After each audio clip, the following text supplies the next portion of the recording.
Tilea's Troubles, Part 75. The Second Assault on Campogrotta. Prequel. Outriding. North east of Campogrotta, very early autumn, 2403.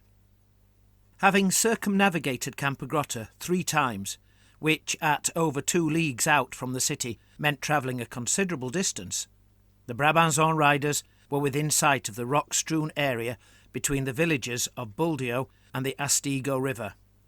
They were one of 3 such scouting bands, circling the besieged city in order to discover any approaching relief forces, and they themselves had then further split into 2 to better scour the land. Lord Nahas, the great Thane commanding the composite army of Carat Borgo, had every reason to expect the enemy to attempt to relief, for not only was the tyrant Razgar Bolderguts reportedly returning to the city, having completed his grand and very profitable chevauchée through Tilea's heartlands, but there were also reports of an ogre garrison at Ravola to the north, as well as smaller forces scattered throughout Campogrotta's compass.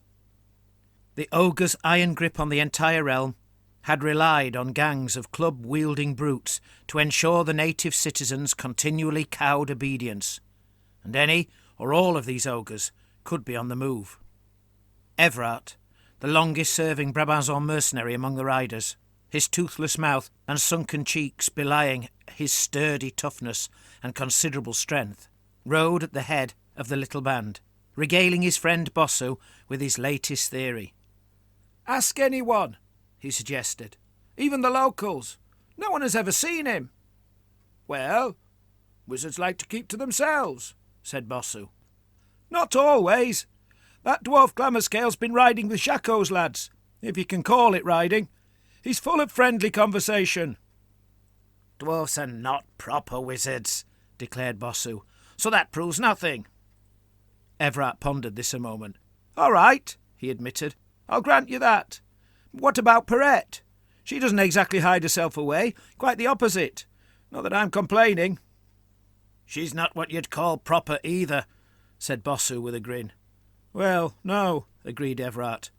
"But they're both just petty wizards. I'm talking about the great ones, like Niccolo. They get noticed." "Not so," said Bossu. "Most wizards shut themselves up in a tower or some such place, and go about whatever strange wickedness they've set their minds to." "Ha!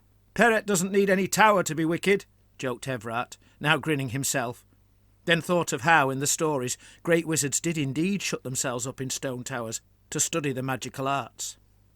Their conversation stopped a moment, as they heard a horn from up ahead. "That's the others," said Everard.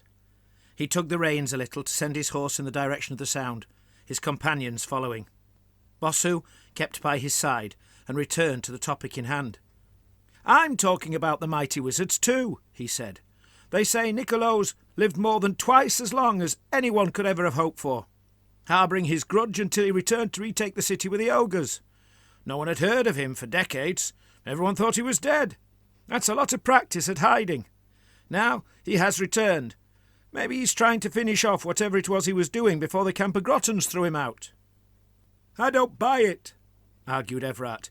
"If Lord Niccolo really ruled that city, there would be at least one report about him.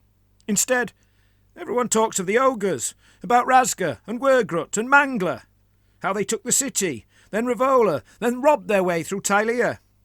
Razgar gives the orders, his brutes do the damage. I don't see how Niccolo fits in at all.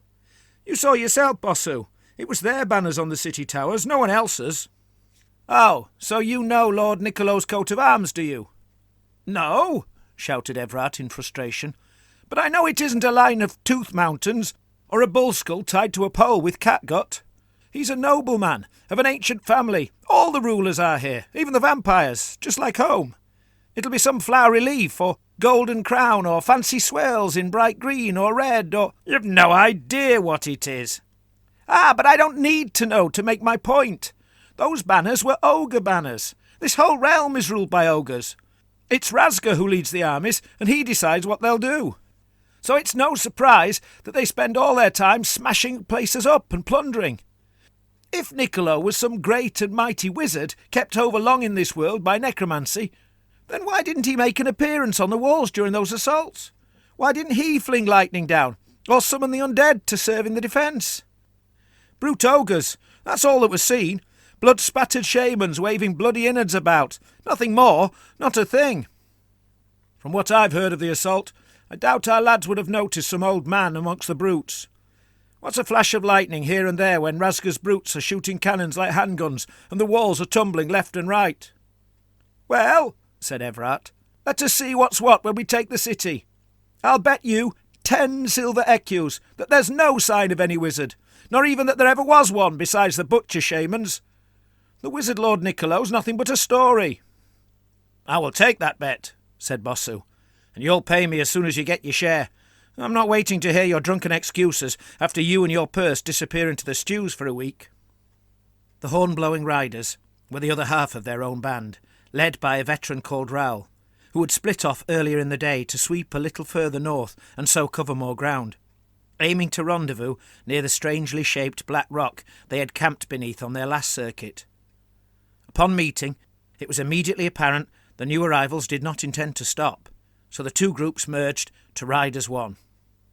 The riders were mounted on good horses, but not destriers like the Bretonian nobility favoured in battle, nor palfreys like the nobles rode when travelling.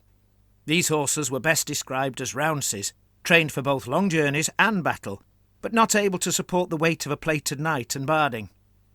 Each soldier wore a light armour of chainmail, and carried long spears so that they could deliver a charge if the opportunity arose, and sported parti-coloured yellow and green shields, being the Brabanzon company's livery. Every one of them also carried bows and quivers, allowing them to loose volleys at a distance to harry the foe. As they rode now, some clutched their spears, their bows wrapped in waxed linen cloth and slung across either their own back or their mounts, while others held their bows, their spears slotted into long pouches behind their saddles, and their shields slung on harness hooks. One or two, Everard and Raoul included, found it more convenient to have both weapons wrapped and bagged, while they concentrated on riding and keeping an eye out. They had experience enough to know that should trouble arise, they'd have time to prepare whichever weapon they needed, and if they hadn't time, they could draw their swords in a moment. "News, then!" shouted Everard to Raoul, as they both rode at the head of the reconstituted column. The fact Raoul and the others had failed to stop, even for a moment, presumably meant they were in a rush. "Aye, and not good. There's more coming," declared Raoul. "Razgar?" "I don't think so," said Raoul. "These came from Buldio." "Could be some trick of Razgar's, trying to swing around and arrive where he's unexpected." "We thought the same," said Raoul. "So to make sure we got a proper look at them. They're just a band of bulls. Too few to be Razgar's army. No war machines, no baggage, and only one banner. Most likely they've been away bullying Buldio, and are now ordered to return." "Could they be meeting with Razgar?" "If that's the plan, then they're meeting him at Campogrotta. The road they're taking leads straight there." An hour later. As they reached the southern stretch of the rocky ground, they spied one of the two other bands of riders heading their way, led by the whole company's commander, Sergeant Huguet. The colours were easily made out, fluttering close above the sergeant, long before much else could be seen. Once again, the two groups rode towards each other to unite whilst on the move, and once again Everard kept his pace at the fore, thus joining the sergeant. As they made their way to the path they had found previously, which led through the wide band of rocks bounding the southernmost reach of this stony land, Everard reported all that he had learned to the sergeant. By the time he had finished, they had entered the gap through the rocks. "They're not the only enemy heading this way," said the sergeant. "We've seen more on the Iron Road." "Razgar?" asked Everard, half aware that he kept asking the same question. "Unlikely. They're much the same as Raoul described, except that there were greenskin runts with this lot too, and they were coming from the east. Razgar will surely come from the south or the west." "Well, they can't be from the Lugo watchtower. That place was dead, and there's no way they came down the Iron Road," said Everard. "No, I reckon they came from the villages of Sermidae, only they went north to meet the road before they turned west, instead of going straight to Campogrotta. They might be planning to rendezvous with the ones Raoul saw. It would explain their diversions." "They're bringing everything they can, then?" asked Everard. "As to be expected." "Does that mean Razgar's coming too?" "Who knows?" said the sergeant. "If he is, then the army's in big trouble, with the enemy closing from all sides. But even if he isn't, then the army still needs to know about these. Even without the tyrant in his army, this lot's are bad enough.